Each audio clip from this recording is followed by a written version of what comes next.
විශ්වවිද්‍යාලයේ විවිධ සාහිත්‍ය සංගමය කියන්නේ විශ්වවිද්‍යාලයට විතරක් නෙමෙයි විශ්වවිද්‍යාලයෙන් පරිබාහිරවත් සාහිත්‍යයට කලාවට අවශ්‍ය තැන හදපු තැනක්. ඉතින් ඒ තැන කොයි වගේද කියන දේ පිළිබඳව කතා කරන්නත් ඒ වගේම අපි හඳුනාගත්ත විශ්වවිද්‍යාලයේ එපිටේ ඉන්න සාහිත්‍යකාමී හදවතක් එක්ක පොඩි දොඩමළුවක යොමු වෙන්න තමයි අද අපි සූදානම් වෙන්නේ. ඉතින් අද හිතක් එක්ක පොතක් වැඩසටහනින් මිනිස්සෙක් කියවන්න යොමු වුණේ ඇයි? මිනිස්සෙක් ලියන්න යොමු වුණේ ඇයි? ඒ වගේම ඇයි ඔහු සාහිත්‍යකාමීක වුණේ? මෙන්න මේ වගේ විවිධ ආකාරයේ ප්‍රශ්නවලට උත්තර දෙන්න තමයි අද අපි ලෑස්ති වෙන්නේ. ඉතින් එක්ක සිටින්න.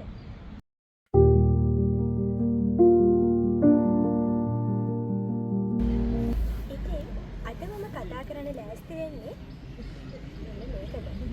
පාපොච්චාරණය. මේ දවස්වල සමාජය තුළ සාහිත්‍යය තුළ හැරවුම් ලක්ෂයක් සංකේතවත් කරන වාදෝ කියලා හිතන්න පුළුවන් දේවල් ගොඩක් පාපොච්චාරණයට ලියලා තියෙනවා. ඉතින් මම ලෑස්ති පාපොච්චාරණේ කතුවරයත් එක්ක කුංචි කතාබහක නිරත වෙන්න.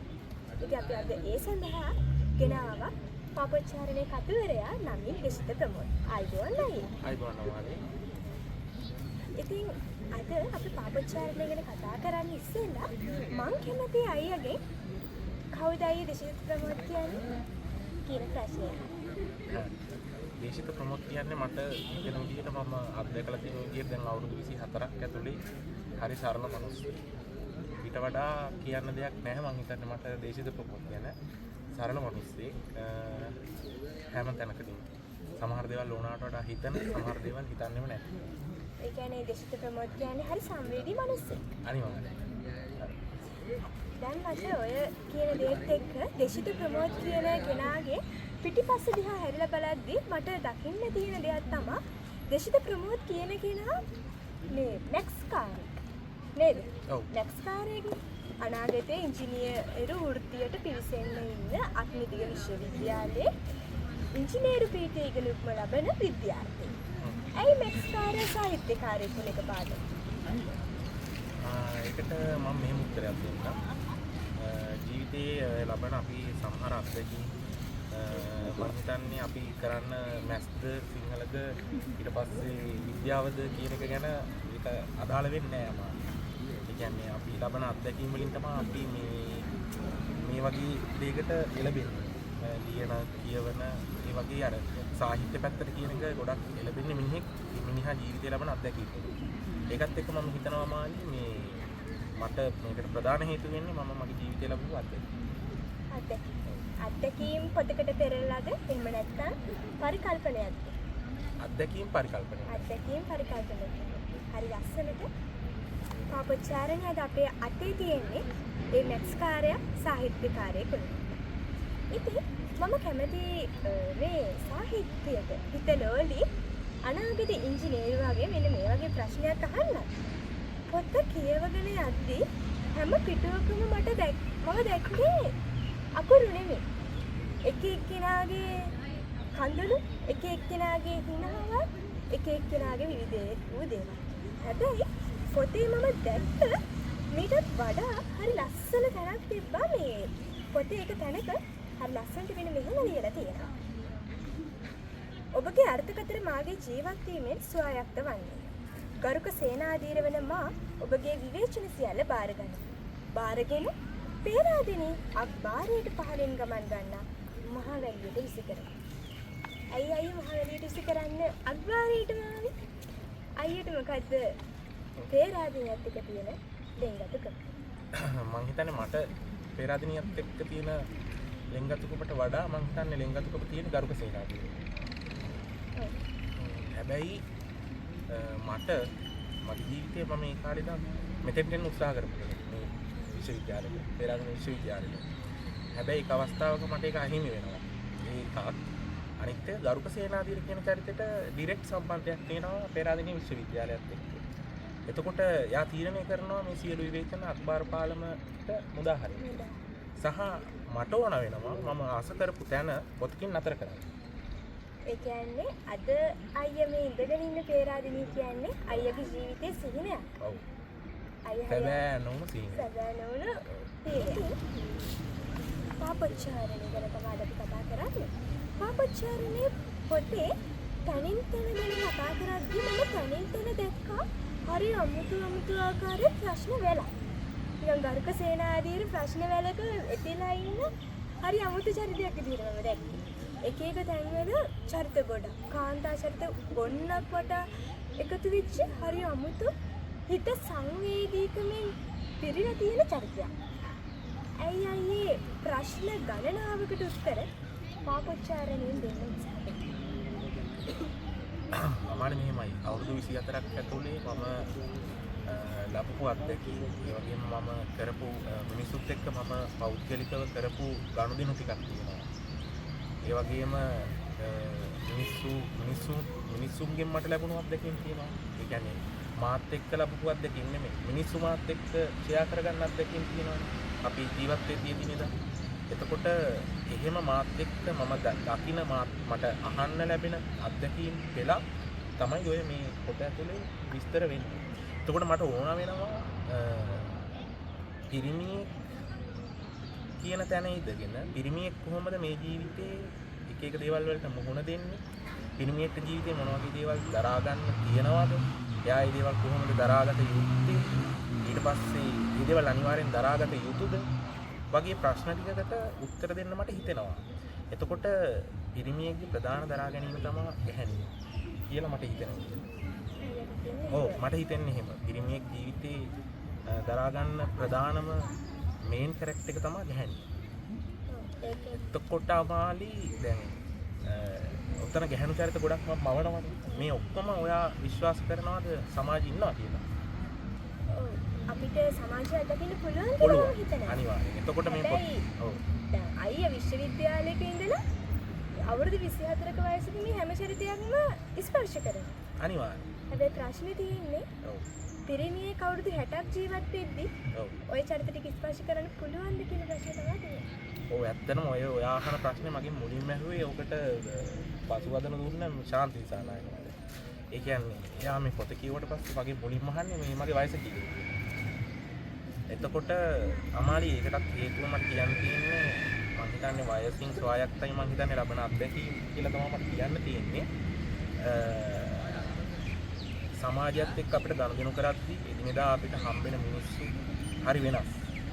ගැහැණු චරිත ඉන්නවා විවිධ චරිත ඉන්නවා ගැහැණු චරිත අතර. එතකොට ඒ චරිත හරි වෙනස්. මට ඕන වෙනවා සමාජයේ තියෙන දේ පොතක් අතරට ගේන්න. මේ පොතේ පිටු අතරට ගේන්න ඕන වෙනවා මේ මුළු සමාජයක්. එතකොට මම හිතනවා මම ඒක තමයි උතන කරලා තියෙන්නේ ගෑනු ටිකක් සහ එක පිරිමියෙක්ව පොත ඇතුලේ මවලා. සමාජයට කොච්චර අවශ්‍ය වෙන දෙයක්. සමාජය ගැන කියවීමක් නේද පාපොච්චාරණය. ගරු කෘබලු මම යන්න.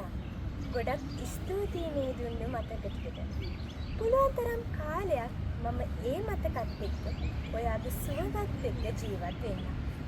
මට කවදා හරි කසාද බඳින්න වෙයි. අම්මා අප්පත් නිසා මට ඒක කරන්න වෙයි. හුස්ම අරගෙන බලද්දී කතාවක් වගේ මේ පොත දිහා හරිලා බලද්දී අයියේ නෝරිට මෙහෙම කරේ. අයියේ චුට්ටිට මෙහෙම කරේ. කියලා අහන්න හිතුණු වාර ගොඩක් තියෙනවා පොතේ පාට් එකේ විදිහට මට. අයියේ එහෙම කරේ ඇත්තට මේ චත්තන. මුලින්ම නූරි ගැන කතා කරමු. මම හිතන්නේ ওই පොතට කවුරු හරි අපි ඔයත් දන්නවා ඒක මේ පොතේ සෝපත් බලපු කෙනා විදිහට අපි මේ පොතට ගොඩක් විවේචන බලාපොරොත්තු වෙනවා. නමුත් අද වෙනකන් අපිට විවේචනයක් ආවේ නැහැ. මම හිතනවා ඒකට එක හේතුවක් නූරි කියලා. මොකද මේ පොත ඇතුලේ ආදරය කියන දේ ප්‍රේමය කියන දේ මාර විදිහට විකෘති වෙලා යද්දී නූරි ප්‍රේමය කියන දේ ඉස්මතු කරනවා කියලා මට හිතෙනවා අමාරු. මොකද ඇත්තටම ප්‍රේමය කියලා කියන්නේ මට හිතෙන විදිහට පරිත්‍යාගයක් කියන තැන තමයි මම ඉන්නේ. නමුත් ඒක ප්‍රායෝගිකව අපිට අත්විඳින්න හම්බ වෙනවා බොහොම අඩුයි. අපි මොකද ප්‍රේම කරන අය කවුරුත් පරිත්‍යාගයක් කරනවා කියලා හිතාගෙන ඒක කරන්නේ නෑ මම. නමුත් ඒකේ ගැඹුරට අපි කල්පනා කරලා බැලුවොත් ප්‍රේමය කියන දේ ඇතුලේ තියෙන එක්තරා පරිත්‍යාගයක් තමයි. එතකොට මේ ප්‍රේමය කියන දේ හරිම නිර්වචනය ප්‍රේමයට දෙන හරිම නිර්වචනය පොත ඇතුලේ මම හිතනවා නූරි දෙනවා කියලා. මොකද පොතේ අවසානයට ගියොත් පොතේ අවසානයේ නූරි කියන චරිතය තනිකරයි. දරුක සේනාධීරට මුලින් යම් පොරොන්දුවක් දුන්නා නම් එයා අවසානයේ දක්වා ඒ පොරොන්දුව රකින්න. එතකොට මට හිතෙනවා නූරි කියන කැරක්ටර් එක ඇතුලේ ප්‍රේමය කියන දේ තියෙනවා. ඔව් අර අපි සාහිත්‍යකාරය හරි ලස්සනට දාර්ශනික විග්‍රහ කරන ප්‍රේමය නූරිගේ ජීවිතේ තියෙනවා. අනිවාර්යයෙන්ම තියෙනවා. මොකද ඒක හින්දා යන්තම් පොතට තියෙන විවේචන නිකන් අඩු වුණා වගේ හැඟීමක් මට තියෙනවා නූරි හින්දා. ඔයා චුට්ටි ගැනත් ඇහුවානේ. මට හිතෙනවා චුට්ටි කියන්නේ සමාජින් එක්තරා කැරක්ටර් එකක්. හැබැයි නූරිට වඩා හාත්පසින් වෙනස්. චුට්ටි කියන චරිතේ මම මවන්නේ විෂාදයේ තියෙන කාන්තාවක් විදිහට පොත ඇතුලේ. එතකොට විෂාදයේ තියෙන කාන්තාවකගේ හැසිරීම් රටාව, එයාලා සමාජයත් එක්ක ගනුදෙනු කරන විදිහ, මිනිස්සුත් එක්ක ගනුදෙනු කරන විදිහ, එයාලගේ පෞද්ගලික ජීවිතය ගත කරන විදිහ මම පොත ඇතුලේ ලස්සනට මේ පෙන්වලා දීලා තියෙනවා. එතකොට මට හිතෙනවා අර විෂාදයේ තියෙන මිනිහෙක්ට වුණත් මේ පොතේ ඇත්තටම ගන්න දෙයක් තියෙනවා, කියවන්න දෙයක් තියෙනවා, තමන්ට තමන්ව තේරුම් ගන්න පුළුවන් වගේ හැඟීමක් මට තියෙනවා එහෙම අයට. එතකොට එහෙම විවිධ කැරක්ටර්ස් මේ අමාලි මම මේ පොත ඇතුලේ මවන්නේ. එතකොට එහෙමම ඔබේ චරිතයක් තමයි චුට්ටි කියන්නේ. ආයේ නීරි, එතනින් ගියාම පැංචි, කොහොම ගොඩක් චරිත ටිකක් ඉන්නවා. නමුත් අර ප්‍රේමය කියන තැන මම හිතනවා ඉස්මතු වෙන්නේ හරිම නිර්වචනීය ඉස්මතු වෙන්නේ නූරිගෙන් කියන්නේ. ඔව්. ආදරය, ප්‍රේම, විරහ. ඔය තුන එකම රේඛාවක තිබ්බොත් ඉදිරියෙන් තියෙන්නේ මොකද්ද කියලා අහුවොත් අපිට එක එක දේවල් මතක් වෙන්න පුළුවන්. ආදරය ඉදිරියට යන්න පුළුවන්, විරහ ඉදිරියට යන්න පුළුවන්. කෙසේ හෝ වේවා. ආදරය කියන්නේ පරිත්‍යාගය. දේශිත ප්‍රමෝද් නැමැති කතුවරයාගේ අදහස එය. අපි බලමු පොතේ තවත්. අපි කතා කර හිටියේ දේශිත ප්‍රමෝද් අයියත් එක්ක ආදරය, විරහව, ප්‍රේම. ඔන්න ඔය කියන රේඛාව ගැන. රේඛාව දැනින් තන කතා කරද්දී අයියා රස්සනට පොතේ දැනන් මෙහෙම ලියනවා. හිමි වුණොත් සිනාසි. අහිමි වුණොත් දරාගන්න. මේ ජීවිතය කියා ඉදිරියට යන්න. කවුද ඇත්තටම මෙහෙම ඉදිරියට යන්නේ? අද කාලේ ප්‍රේමය නැහැ කියලා කොච්චර අඳුන මිනිස්සු ඉන්නවද? ඔය මිනිස්සු අතරේ දේශිත කියන තරුණ ලේඛකයා කියනවා අඬන්න එපා ඉස්සරහට යන්න කියලා. හැබැයි ඒකේ ජීවත් වෙන්නේ චුට්ටි. අයියට මොකක්ද කියන්නේ? මම හිතනවා අමාලි දැන් චුට්ටි කියන්නේ එක වෙලාවකට සමහරුන්ට අනුව සමාජයේ ඉන්න වැරදි කාන්තාවක්. සාහිත්‍යමය වශයෙන් කිව්වොත් අபிසාරිකාවක් කියමුකෝ අපි. හරිද? හැබැයි මට හිතෙනවා සමහර තැන්වල අමාලි නූරිට වඩා නිකන් චුට්ටිගේ හදවත ඇතුලේ තියෙන ප්‍රේමය සංකීර්ණද වගේ හැඟීමකුත් මට තියෙනවා. මොකද යා කියන දේවල් එක්ක යා කියනවා හිමි වුණොත් සිනාසින් නැති වුණොත් දරා ගන්න කියලා. එතකොට එයා කොච්චර අර වගේ දේවල් කරා. ඒ කියන්නේ එයාගේ මම හිතන්නේ එයාගේ ප්‍රේමය ගොඩක් ඉස්මතුනේ ලින්කත්වයක් එක්ක පොත ඇතුලේ. නමුත් එයා ඒකත් එක්ක ඉස්මතුනාට එයා අර වගේ දේවල් ප්‍රකාශ කරන්න උත්සාහ කරනවා. එතකොට මම හිතනවා අමානි මම දැන් කලින් වාහු ප්‍රශ්නේදී මම කියනවා අර අනිත් හැම තැනකම ආදරේ විමුක්ති වෙලා නූරිගේ විතරක් ආදරෙන් නිකන් ඉස්මතුනා වගේ කියලා. නමුත් එහෙම කිව්වට ඒ අනිත් කැරක්ටර් හැම එක්කෙනෙක්ගේම ඇතුලේ යාලට ආවේනික වෙච්ච ආදරයක් තියෙනවා. ඒක විකෘති කියලා අපිට හරියට රෙකමන්ඩ් කරන්න බෑ. හරිද? ඒ කියන්නේ ඒක හරියට අපිට විනිශ්චය කරන්න බෑ ඒක විකෘති වෙලා කියලා. විකෘති කියලා මම කිව්වට නම් සමාජයට අනුව ඒක විකෘති වෙන්න පුළුවන්. මම හිතන විදිහට අද සමාජයට ගැළපෙන ආදරවන්තිය දෙන්න තියෙන්නේ චුට්ටි තුල. ඔව් අද සමාජයට ගැළපෙන ආදරවන්තිය චුට්ටි සහ පැංචි. ඔය කැරක්ටර් දෙකම ඒ දෙන්න ඇතුළෙම ඉන්නවා අද සමාජයට ගැළපෙන ආදරවන්තිය. නමුත් අර 90 දශකයට අපි ගියොත් ඔව් එතනදී ඉන්නවා කවුද? නූරි කියලා තමයි මට හිතෙන්නේ. මම කියන්නේ හැම මිනිස්සෙක්ටම ආවේනික වෙච්ච ආදරයක් තියෙනවා, ප්‍රේමයක් තියෙනවා. ඒක යාලට ආවේනික විදිහට යාලා කරන්නේ. එතකොට මේකින් කාන්තාවන් හැම පාර්ශවයකටම යාලට ආවේනික වෙච්ච ආදරයක් තිබ්බා. ඒක විකෘති හෝ එහෙම නොමැති නමුත් ඒක ප්‍රේම. අද ලස්සන ප්‍රේමය ගැන ලස්සන කතා බහක තමයි අද පාපොච්චාරණයත් එක්ක අපි එකතු වෙලා ඉන්නේ. අපි යන්නේ පාපොච්චාරණේ තවත් තැනක් ස්පර්ශ කරන.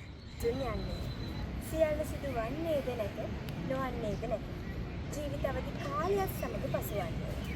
අප විඳවන්නේ එලෙසම විඳින්නේ. විඳීමත් අතර ඇත්තේ දීර්ඝ ඉස්පිල්ලක වෙනසක් බව මා දනිමි. ඇත්ත කතාවක්. ඇත්තටම ජීවිතය කියන්නේ මේකද? අපි දාර්ශනිකව කතා කරා, සාහිත්‍යකාමීව කතා කරා, ඇත්තටම ජීවිතය කියන්නේ මේක. අයියෝ තැනක් දෙනවා ජීවිතයට ආදර්ශ සපයන්න පොඩි. එහෙම මේ කතාව නව කතාවක්. නව කතාවකට එහාට ගිහිල්ලා සමාජය දිහා අනිත් පැත්තට හැරිලා බලන්න පොත යොමු කරේ. ප්‍රධානම හේතුව අමාලි ඒකට හේතුවක් ඔයත්. මොකද පොත ලියාගෙන යද්දී මම අර මැස් කරන මිනිස්සෙක් විදිහට ඒ කියන්නේ මම සිංහල ඇත්තටම සිංහල අවසානම ඉගෙන ගත්තේ සාමාන්‍ය පෙළට. ආයෙම සිංහල ඉගෙනගෙන නැහැ. මම හිතනවා මේ සෝදුපත් කරද්දී වත් මේක අඩුපාඩු ගොඩක් හදන්න. අඩුපාඩු ගොඩක් තියෙන්න. එතකොට අමාලි මම හිතනවා සාමාන්‍යයෙන් සාහිත්‍ය නිර්මාණයක් ඇතුලේ ඒක මම ආශ්‍රය කරන මිනිස්සුන්ගෙන් මම දැනගත්තා. ඔයා ඊට පස්සේ ඔකට පසුබට වෙන ශාන්තිසානාහි මැඩම් ඊට පස්සේ ඒ අයගෙන් මම ඉගෙන ගන්න දේ තමයි ඕනෑම සාහිත්‍ය නිර්මාණයක් ඇතුලේ අවසානයේ අවුට්පුට් එක මිනිහෙක්ට දෙයක් දෙන්න ඕන කියන එක. ඒක මම මගේ වටේ ඉන්න අයගෙන් ඉගෙන ගත්තා. එහෙම නැතුව ඒක මගේ ඇගේ තිබ්බ දෙයක් නෙවෙයි. එතකොට අවසානයේ මට හිතෙනවා මේ පොත ලියාගෙන යද්දී මේකෙන් අනිවාර්යෙන් සමාජයට පණිවිඩයක් යා යුතුයි කියන එක. එතනදී මම හිතනවා මිනිහෙක්ට මම දන්නවා මේ යුනිවර්සිටි වල දැන් අපි මේ ඉන්නේ යුනිවර්සිටි එකකනේ මේ වගේ අමාරු කොච්චර මේ කොල්ලෝ කෙල්ලෝ සුයිසයිඩ් කරගන්නවා. ඒ වගේ ප්‍රශ්න තියෙනවා කැම්පස් වල. ඒ කියන්නේ ඇකඩමික් ස්ට්‍රෙස් අරවා මේවා ඊට පස්සේ ඒවා පැත්තකින් තියන යුනිවර්සිටි පැත්තකින් තිබ්බොත් මිනිස්සුන්ගේ සාමාන්‍ය ජීවිත ඇතුලේ තමන්ගේ පෞද්ගලික ජීවිත ඇතුලේ මිනිස්සු එක එක හේතු හදාගෙන සුයිසයිඩ් කරගන්න. එතකොට මේ මිනිස්සු වෙනුවෙන් ඕන වෙනවා මට දෙයක් ලියන්න. ඇත්තටම ජීවිතය කියන්නේ විදීම සහ විදවීම අතර දෝලණය වෙන දෙයක්. විවිධ හේතුන්. එක්කෝ ඒක ආදරේ වෙන්න පුළුවන්. එහෙමත් නැත්නම් වෙන යම් හේතුවක් වෙන්න පුළුවන්. මොකක් හරි දෙයක් හින්දා මිනිස්සු හැම වෙලාවෙම එක්කෝ විදිනවා, එක්කෝ මිනිස්සු විදවනවා. ඔය දෙකම නැතුව මිනිස්සු එකම මොහොතක්වත් රැඳෙන්නේ නැහැ. හරි. එතකොට දැන් මම මේ ඉස්සරහින් ඉන්න සෙට් එකයි අපි දෙන්නයි මම ගන්නවා. දැන් ඉස්සරහින් ඉන්න තුන් දෙනා විදිනවා. එයාලා මේ ආස දෙයක් කරන්නේ. හරිද? එතකොට එයාලා ඒක දැන් මෙයාලා වීඩියෝ ග්‍රැප් කරනවා. එයාලා ඒකට ආසයි. එයාලා ඒක කරනවා. එතකොට අපි දෙන්න මේකට ආසයි, අපි දෙන්න මේක කරනවා. එතකොට දැන් මේ පස් දෙනා මේක විදිනවා. හරිද? හැබැයි අපි මේකෙන් පස්සේ අපිට විදවන්න හේතු හදන්න පුළුවන්. හරිද? එතකොට අපි හැම වෙලාවෙම එක්කෝ විදිනවා, එක්කෝ විදවනවා. මේ රේඛාව අතරේ අපි හැම වෙලාවෙම දෝලණය වෙනවා. ඒක මට ඕන වෙනවා පොත ඇතුලේ මිනිස්සුන්ට දෙන්න. අවසානයේ මම කියනවා අනිවාර්යෙන් මොන දේ වුණත් දරාගෙන ජීවත් වෙන්න වෙනවා කියලා. පොතේ අවසානට මම දෙන්නේ මේ හැම දෙයක එක සිතින් සමසිතින් දරාගෙන ජීවිතේ ඉස්සරහට යා යුතුයි කියලා. මොකද අපිට කැස් බෑවා විසිදුරින් අහස බලන වෙලාවේ තමයි ජීවිතේ හම්බෙලා තියෙන්නේ. ඒ හින්දා අපිට ඒක නතර කරන්න බෑ අමාරු. ඒ හින්දා ඉස්සරහට යා යුතුයි. එහෙම බලාගෙන යද්දී මට පොඩි අත්‍ය ප්‍රශ්නයක් එනවා. ඇත්තටම දේශිත ප්‍රමෝද් කියන්නේ බෞද්ධ හෝ කිසියම් දර්ශනයකට අනුව ජීවිතය මෙනෙහි කරන. අර ජීවත් වෙන්නේ කිසියම් දර්ශනයක් ඉලක්ක කරගෙන ආගමට දහමට අනුවද කියන ඒකටම ලෙන්ගතු වෙච්ච මිනිස්සෙක් කියන දේත් මට එන පොඩි ප්‍රශ්නයක්. මම ඇත්තටම මේ ඒකට ආසයි. නමුත් ගොඩක් මිනිස්සු ඒකට ආසයි අමාරුයි. නමුත් මිනිස්සු ඒක නිරත වෙන්නේ නැහැ.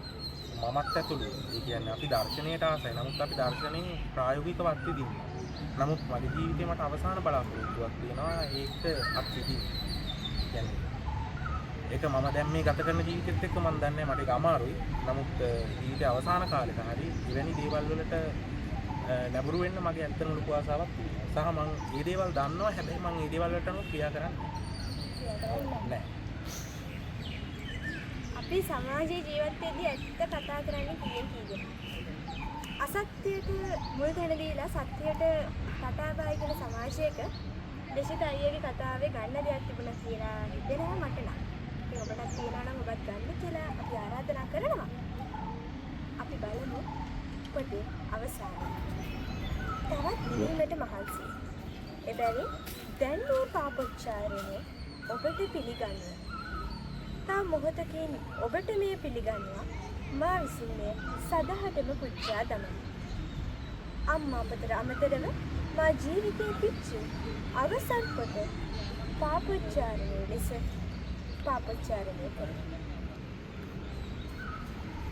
අවසානයේ අපි ඉගෙන ගියොත් මේකෙන් පස්සේ මට කියන්න මතක් වුණ දෙයක් තමයි x සමානයි y කියලා ඊළඟ තියෙනනේ ගණන් වල එක එක කොටස්. ඔව්.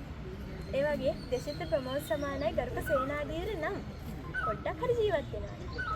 පාපොච්චාරණයෙන් පස්සේ ලේඛන කලාවට තිතද්ද තියන්න ලෑස්ති කොමාවක්. ගරුක සේනාධීර දේශිත ප්‍රමෝදට 100% සමාන නම් දේශිත ප්‍රමෝද ගැතින් ආයෙ පොත් ලියවෙන්නේ නැහැ. හැබැයි ඒක එහෙම නෙමෙයි වාසනාවට.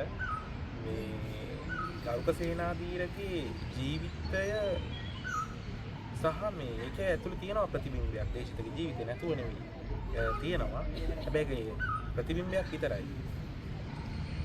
එතකොට සම්පූර්ණ මේ අර ගරුක සේනාධීර නැත්තට මේ පොත ලියන්නේ. එයා තමයි මේකේ කතා රචකයා. එතකොට ගරුක සේනාධීරව හසුරවන්නේ මම. එතකොට ගරුක සේනාධීරගේ ජීවිතේ ලියද්දී මම මවාගන්නේ මාව ඇත්තටම. හැබැයි මම මාව මවාගෙන ලිව්වා වුණාට ඒකේ තියෙන 100%ක් මගේ ජීවිතේ කියන්න මට බෑ. එතකොට මම අනිත් මිනිස්සුන්ගෙන් ලබන අත්දැකීම් මම පෞද්ගලික ජීවිතේ ලැබපු අත්දැකීම් මේ හැමදේම මේක ඇතුලේ තියෙනවා. එතකොට අමාලි මට හිතෙනවා ගරුක සේනාධීරගේ අතින් ආයෙ පොත් ලියවෙන එකක් නැහැ. දේශිත ප්‍රමෝද ගැතින් ආයෙ පොත් ලියවෙනවා. නම් පොතේ අවසානයේට හැබැයි අපිට උත්තරයකට හම් වෙන පොත ගැන.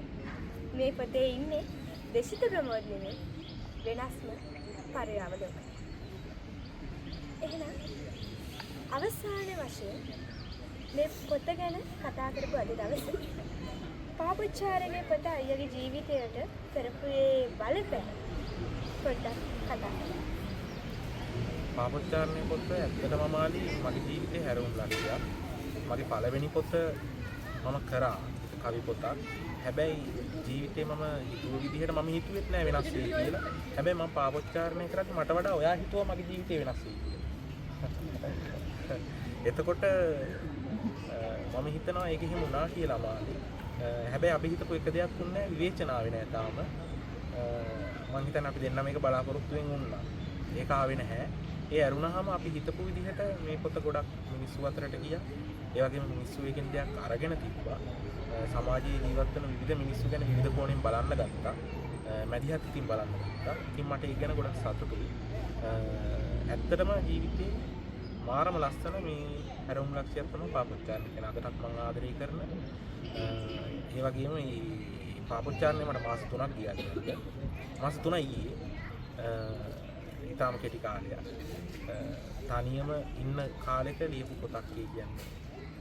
තනි ගෙදරක මම ඇත්තටම මේ යුනිවර්සිටි එකේ ඉන්ටර්න් යන කාලේ මට ගෙදරක් හම්බ වෙනවා තනියම මම මාස 3ක් ඊ මාස 3 ඇතුලේ ඔක ලියලා ඉවර කරා. එතකොට ඒ ලැබපු අත්දැකීම් මේ තනියම ගෙවපු ජීවිතේ තමයි ඔය ඒ හැඟීම් දැනීම් තමයි ඔය පොත ඇතුලේ ඇති කරන්නේ මම. ඒකත් එක්ක මම හිතනවා ඒක මට හොඳ මතක සටහනක් කියලා. පාපොච්චාරණය කියන්නේ මගේ ජීවිතේ ගොඩක් දේවල් මතක් කරගන්න පුළුවන් හොඳ මතක සටහනක්. මම ඒකට හැමදාම ආදරෙයි. ඒ වගේම තව පොඩි දෙයක් කියන්න ඕන. මේ වැඩේට කතා කරපු ඔයාට, ඒ වගේම මේ ඉස්සරහින් ඉන්න කොල්ල තුන් දෙනාට, හතර දෙනාට, ඔයාලගේ ප්‍රෙසිඩන්ට් සහ ඒ විඩියෝ ටීම් එකේ හැමෝටම මාරම ස්තුතියි. එක්ක තව දෙයක් එකතු කරන්න ඕන. ඔයාලගේ දැන් මේ යුනිවර්සිටි වල යුනිවර්සිටි තියෙනවා ලංකාවේ ගොඩක් ප්‍රමාණයක්. ඇත්තටම මම දකින ලොකු මේ ඔයාලගේ මීඩියා ක්ලබ් එකක් තමයි විඩියෝ කියන්නේ. මම ඒකට ලියලා තියෙනවා පෞද්ගලිකව. ලියන කෙනෙක්, ලියමින් ඉන්න කෙනෙක්. එතකොට ඒක ගැන මම මාරම විදිහට අවධානයෙන් ඉන්නවා. ඔයාලට බලන්න පුළුවන් මගේ Facebook page එකට ගිහින් ඕනනම් මම සාමාන්‍යයෙන් මිනිස්සුන්ව follow කරනවා හරිම අඩුයි. TikTok එකට ගියොත් නම් followers ලා බිඳුවයි. FB එකේ followers ලා ඉන්නවා මගේ 6 දෙනෙක්. මම 6 දෙනෙක්ව follow කරලා තියෙනවා. ඒ 6 දෙනාගෙන් එක කෙනෙක් තමයි විභෝග කියන්නේ. හරිද? මම තව දෙයක් කියන්න. මම ඉන්න කැම්පස් එකේ තියෙනවා අග්නි පන්හිද කියලා. ඔයාලා ඒකත් දන්නවා ඇති. පොතේ තියෙනවා ඒක කියන්නේ. එතකොට මම ඉන්න කැම්පස් එකේ මම අග්නි පන්හිද මම follow කරලා නැහැ. හැබැයි මම විභව එක follow කරලා තියෙනවා. බොරනම් වලට දැන් ගිහින් මගේ බලන්න පුළුවන් page එක. එතකොට මම ඒකෙන් කරන වැඩවලට මාර ආසයි. මේ අද තමයි මම දැක්කේ මේ ගස් යට නටන ඩාන්ස් එහෙම දානවා ඒක මම දැක්කනවා. මේ ගොඩක් දේවල් මම දැක්කලා. එතකොට ඒක ඇත්තටම සමාජයට ඒකෙන් වෙන ඉෆෙක්ට් එක මාරම හොඳයි. මාරම වටිනවා. මම ඒක ගොඩක් ඇත්තට මගේ කරනවා. මම අද මේ වගේ එකකට එන්නත් හේතුව මම ඇත්තටම මේකට ආසයි. කියන්නේ පැය 6ක් ගමනක් මම ඉන්නේ එහිද. ඒක මම ඉච්චරටම ආසයි ඉඳ මේ එන ගමන. ඒ ටීම් එකට ඇත්තටම ගොඩක් ස්තුතියි. ඉස්සරහට මීට වඩා ලස්සන හොඳ වැඩ ටිකක් කරගන්න අනිවාර්යෙන් කරන්න ඕන. සමාජයට හොඳ දෙයක් දෙන්න කියලා තමයි මම මේ දෙනවා වගේම මීට වඩා මේක ඉම්ප්‍රූව් කරගන්න තව වැඩ කරන්න මම හිතන්නේ සාහිත්‍ය මිනිහෙක්ගේ අර තියෙන සම්පූර්ණ යාව උපදානවා. සාහිත්‍ය සුලින් හැම දෙයකින්ම මිනිහෙක් උපදානවා. ඔයාලා ඒක ලස්සනට කරනවා. ගොඩක් උන් පිස්සු කෙලිද්දි ඒක ඔයාලා ලස්සනට කරනවා කියලා මම හිතනවා. අද දුර කතර ගෙවාගෙන ඒ වගේම තමයි වර්තමානයේ ගොඩක් පාඨකයේ හොයන චරිතයක් වෙලා තියෙනවා. ගරුක සේනාධීර තමයි මම කියලා කියන තරමට පාඨකයෝ ගරුක සේනාධීරට සහ පොතේ රචකයාට ආදරය කරන කාලෙක පේරාදෙණිය විශ්වවිද්‍යාලයට ඇවිල්ලා අපේ මේ විභව සාහිත්‍ය සංගමයෙන් මේ සිදු කරපු වැඩේට උපකාර කරපු අයියට ගොඩාක් ස්තුතිවන්ත වෙනවා. අවසානයේ පොත කියවන්න බලාගෙන ඉන්නවා නම් ඔයාටත් කියන්න දෙයක් තියෙනවා. මේ පුංචි රෝස මල ඔබ දෑතින්ම අරන් පරිස්සම් කරගන්න. ඒ වගේම ඔබේ හදවත ළඟ හදවත ස්පර්ශ කරන්න තියන්න. ඒ තරම් වැදගත් ජීවිතයට ආදර්ශයක් වුණු මගේ මතයට අනුව මේ පොත. එහෙනම් තවත් හිතක් පොතක් වැඩසටහනකින් අපි හමු වෙමු.